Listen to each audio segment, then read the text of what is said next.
Bonjour à toutes et à toutes, j'espère que vous allez bien. Je fais cette petite vidéo pour relayer un article de Russian Today France qui annonce dans un titre qui, moi, m'a évidemment choqué, mais bon, bien que je m'y attendais un petit peu au vu de l'évolution du sionisme ces dernières années. Voilà, donc Russian Today, en date du 3 décembre 2019, donc datant de ce matin à 9h39, voici ce qu'on peut trouver. Antisionisme et antisémitisme, 127 intellectuels juifs s'opposent à la résolution Maillard.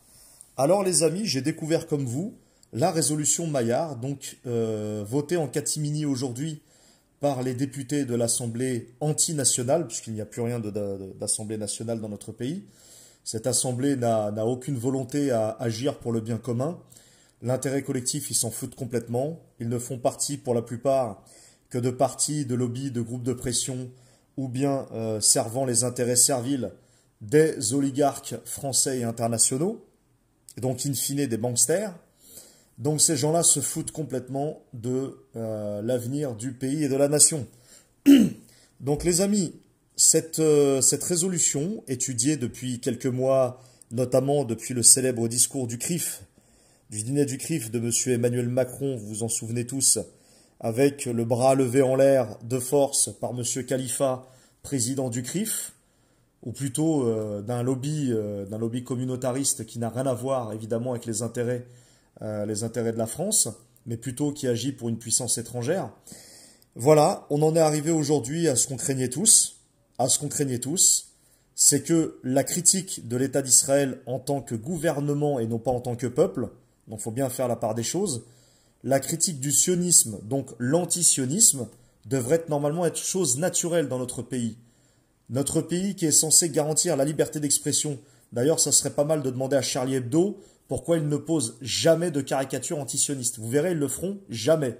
Et ils se prétendent après être les chantres de la liberté d'expression.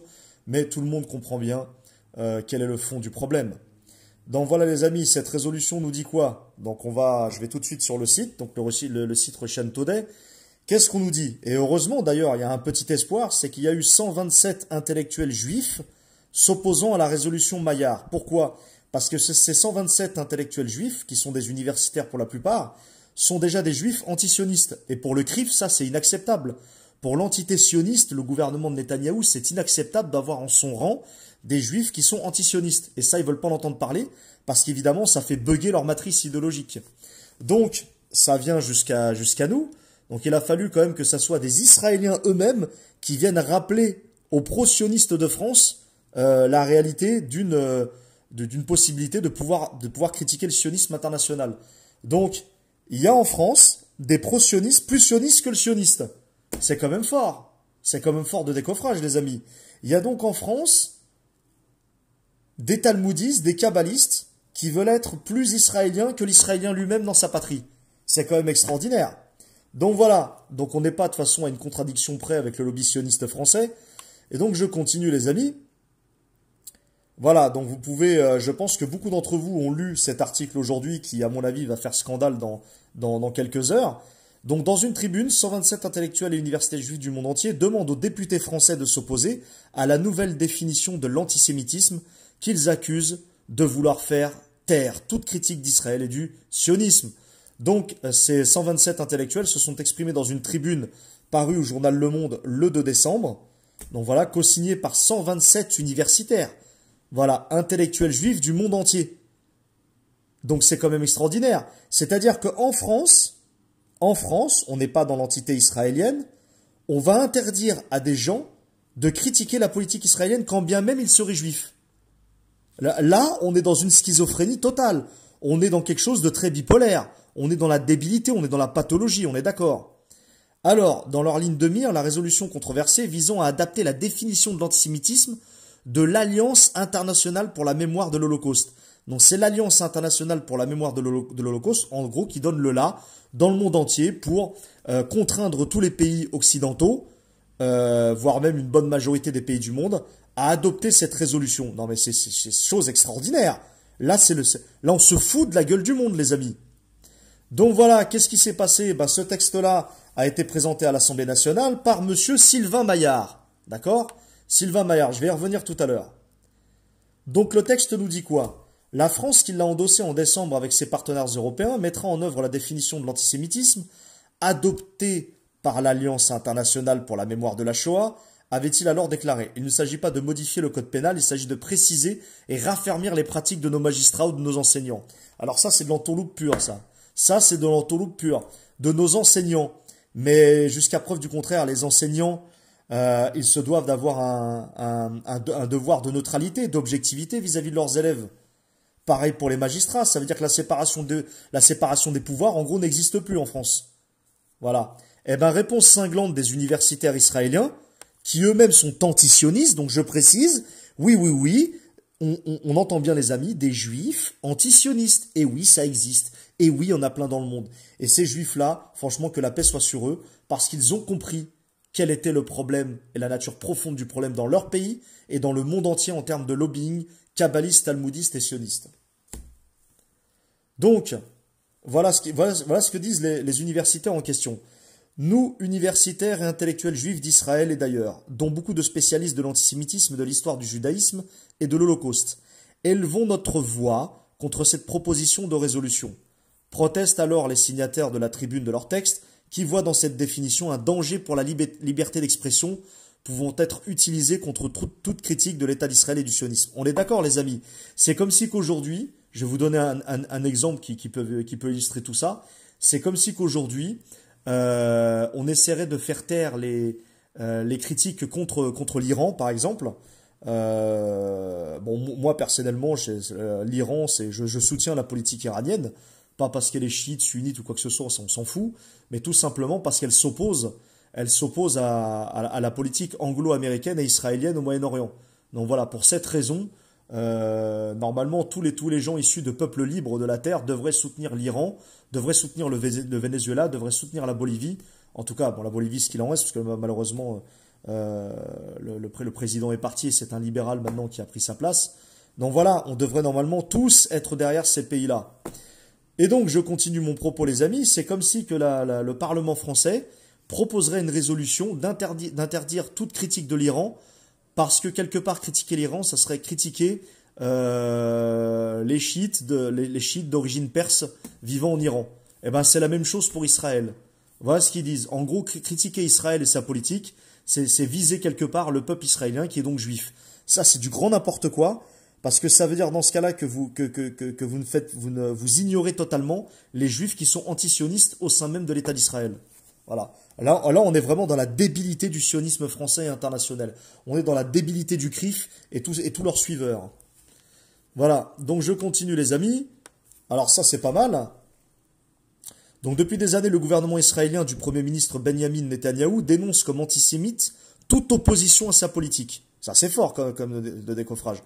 C'est-à-dire, en gros, il ne peut y avoir aucune critique de ce pays-là en tant que gouvernement et entité scélérate. Aucune. Par contre, en France, on se donne à cœur joie au sein de Charlie Hebdo et tous les journaux néoconservateurs dits soi-disant de la liberté d'expression. On se donne à cœur joie pour détruire l'Iran. On se donne à cœur joie pour critiquer la Corée du Nord. On se donne à cœur joie pour critiquer le gouvernement Maduro au Venezuela. On s'en est pris à Evo Morales à l'époque où il était en Bolivie. On s'en prend à l'Islande, etc., etc. Là, il n'y a pas de problème. Donc, on est dans le deux poids, pas deux mesures, on est dans le deux poids, 23 mesures en France. Et ça, c'est strictement grave. Donc, je continue, les amis, on continue donc dans la débilité ambiante. Donc, effectivement, on commence à avoir des désaccords au sein de l'Assemblée nationale. Aux dernières nouvelles, là, je ne peux pas vous donner les chiffres, mais je l'avais reçu par SMS tout à l'heure. Je crois qu'il y a 152 voix pour cette résolution à l'Assemblée nationale en date d'aujourd'hui, contre je crois, 72 contre, il me semble. Voilà. Donc, ça serait intéressant de savoir qui sont les députés qui ont voté pour cette résolution.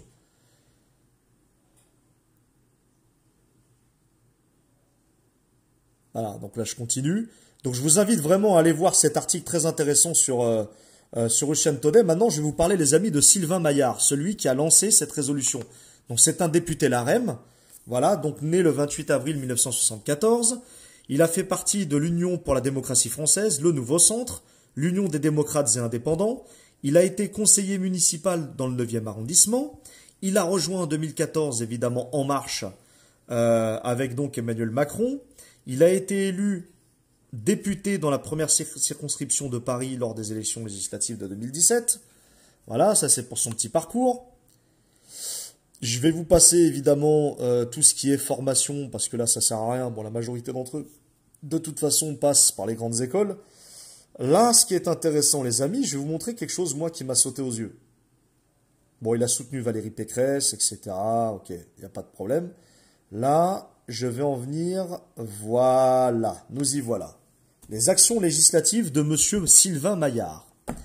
Alors, Sylvain Maillard, en juillet 2017, à l'occasion de l'examen du projet de loi organique rétablissant la confiance dans l'action publique, avec qui à ses côtés? Aurore Berger, tout le monde la connaît, très engagée dans le sionisme international.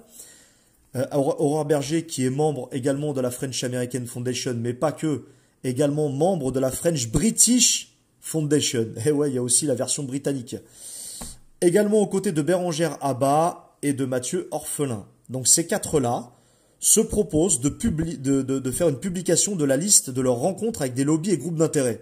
Donc si vous allez jeter un coup d'œil, il y a des lobbies et des groupes d'intérêt très très intéressants, mais ça je reviendrai dans une prochaine vidéo, parce que là je veux vraiment que ça soit synthétique. Donc il a, les amis, voilà, là j'en arrive à la chose la plus importante, là je le souligne, voilà, hop, tac. Donc monsieur, il est président du groupe d'études sur l'antisémitisme et surtout, écoutez bien, vice-président du groupe d'amitié France-Israël. Vice-président du groupe d'amitié France-Israël. Voilà. Voilà, donc c'est ce genre de député fréquente des Claude Goasguen, l'Abney Bright, etc. Il est à l'initiative d'une proposition de résolution visant à approuver la définition de l'antisémitisme utilisée par l'Alliance internationale pour la mémoire de la Shoah, etc., etc. Donc voilà. C'est pas mal tout ça, les amis. Hein. Donc c'est tout. Évidemment, il y a forcément toujours anguille sous roche avec ces gens-là. Donc depuis le début, en fait, il travaillait cette résolution, petit à petit. Il a été nommé, je pense, par la commandanture sioniste pour justement préparer petit à petit cette résolution scélérate. Donc là, on voit bien, en mai 2019, il organise avec les députés Meyer Habib. Je pense que les amis, j'ai pas besoin de vous présenter qui est Meyer Habib, vous le connaissez tous. Et Claude Goasguen. Alors Claude Goasguen, pour la petite histoire, on l'avait confronté, nous, avec les constituants devant l'Assemblée nationale, dans un café. On lui a dit, voilà, monsieur Goasguen, vous voulez parler avec les gilets jaunes? Non, non, non, moi j'ai pas le temps, je suis en vacances, de toute façon, je devrais pas travailler. Mais tu devais pas travailler, pourtant on l'a vu franchir l'Assemblée nationale, donc il se foutait de la gueule du monde. Ensuite, il nous disait, oui, non, non, moi de toute façon, je suis quelqu'un de sérieux. Il était tout simplement en train, pendant son temps de travail, hein, donc il nous avait menti, pendant son temps de travail, il était en train de jouer sur Tinder. Bon, vous savez, tout le monde connaît l'application Tinder. Donc voilà, pendant son temps de travail, hein, donc c'est pas mal. J'avoue, c'est pas mal. Alors, donc il organise avec les députés Meyer Habib et Claude Goasguen une conférence dans un grand hôtel parisien avec qui, les amis? Avec Yossi Dagan. Yossi Dagan. Alors, qui est Yossi Dagan? C'est le président des colons de Samarie. Le président des colons de Samarie, nom donné en Israël au nord de la Cisjordanie. Donc voilà, le mec, il est député, il est payé, d'accord, il est payé avec nos impôts, il est payé par la République, il est payé par les honnêtes citoyens. Pour faire quoi? Pour rencontrer un président colon, un colonialiste. Est-ce que c'est normal? Où est l'objectivité pour un député à ce niveau-là? Normalement, un député, il ne prend ni parti pour Israël, ni pour la Palestine, ni pour rien en fait. Il est neutre. C'est ça qu'on demande à nos députés, c'est d'être neutre. Mais c'est pas le cas, puisque le lobby sioniste a une telle influence sur notre gouvernement, sur les députés, etc., comme l'est l'oligarchie mondialiste, comme le sont les banksters, puisque comme moi, je le pense à titre personnel, que le sionisme et la cabale sont le moteur idéologique des oligarques mondiaux. C'est qu'une hypothèse, voilà. Et voilà les amis, donc il y a une critique du journaliste Dominique Vidal, donc voici ce qu'il dit. Ce faisant, ces députés ne bafouent pas seulement le droit international, mais aussi la position de la France dans tous les gouvernements depuis 1967 ont condamné la colonisation. Donc le mec, non seulement il bafoue le droit international, de par son discours, il sort de la neutralité et le droit de réserve des députés, c'est extrêmement grave, parce que monsieur est vice-président de l'association France-Israël au sein du Parlement. Donc monsieur prépare une résolution tranquillement. Et en plus de ça, il l'a fait passer crème aujourd'hui. Donc 150 députés pour, 72 contre. Voilà. Heureusement les amis, il y a encore un petit espoir que cette résolution ne passe pas. Elle doit passer devant le Sénat. elle doit passer devant le Sénat. Donc si, je dis bien dans le meilleur des mondes, je suis utopique quand je dis ça, je sais très bien qu'au niveau du Sénat, cet EHPAD qui ne dit pas son nom, qui est en fin de vie, avec de vieux croutons qui vont évidemment suivre les ordres qu'on leur donnera de la commandanture, vont évidemment, je m'y attends, voter pour. Voilà les amis. Donc j'ai voulu être très synthétique, rapide et très caricatural, je le fais exprès, pour vous montrer la débilité ambiante dans laquelle notre pays s'enfonce jour après jour.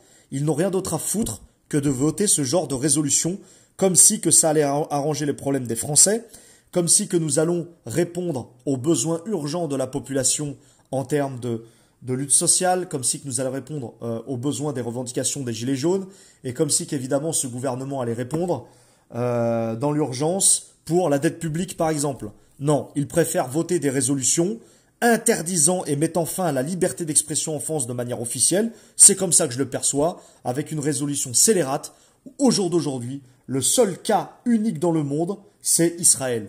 Donc selon eux, avec cette résolution, en France, toute critique d'Israël sera punie par la loi. Ce qui est extrêmement gravissime, les amis. Par contre, ces gens-là se donneront à cœur joie pour critiquer l'Iran, la Corée du Nord, le Venezuela de Maduro, Cuba, etc. Donc tous les pays, évidemment, qui ne se mettent pas dans l'axe du nouvel ordre mondial. Donc je trouve ça extrêmement grave, déplacé, et une preuve supplémentaire que le sionisme international, la Kabbale et l'esprit talmudiste non seulement détruisent le juif sincère, mais en plus de ça les prennent en otage, et troisièmement, est le moteur idéologique, le carburant idéologique des oligarques mondiaux. Donc voilà les amis, petite donc digression avec monsieur Sylvain Maillard, voilà, hop là, voilà qu'on voit à droite de la vidéo. Donc retenez bien son nom, Sylvain Maillard, vice-président de l'association d'amitié France-Israël. Voilà. Quoi de toute façon de plus étonnant quand ce mec-là fréquente un Meyer Habib ou un Claude Goasguen qui eux-mêmes ont montré leur soumission au sionisme international et font ce qu'ils veulent au sein du cénacle de l'Assemblée nationale. Donc bravo, voilà, vous avez tous mes applaudissements. Bravo, c'est bien, continuez à prendre les Français pour des cons et des imbéciles. Non seulement vous verrez bien qu'en face, les gilets jaunes vont évoluer de manière de plus en plus radicalisée, et quand les tribunaux populaires ouvriront, vous serez en première ligne pour être jugé pour haute trahison de vos fonctions. Voilà les amis, donc sur ce, je vous laisse réfléchir. Voyez bien ce que vous pouvez en faire de cette information-là. Je trouve que la situation est extrêmement grave. Cette résolution, non seulement va nous priver de liberté d'expression, de critiquer un État qui, il me semble, on avait encore le droit de le faire dans ce pays, bon évidemment, moyennant des amendes, des peines de prison, etc. Puisque vous savez très bien que maintenant, l'antisionisme est pratiquement interdit, même sans loi. Donc voilà, cette résolution ne fait que finir finalement leur travail de sape depuis des années, et donc la victoire triomphante, malheureusement, du CRIF, et nous sommes nombreux à prôner la séparation du CRIF et de l'État. Voilà. Et malheureusement, c'est pas demain la veille.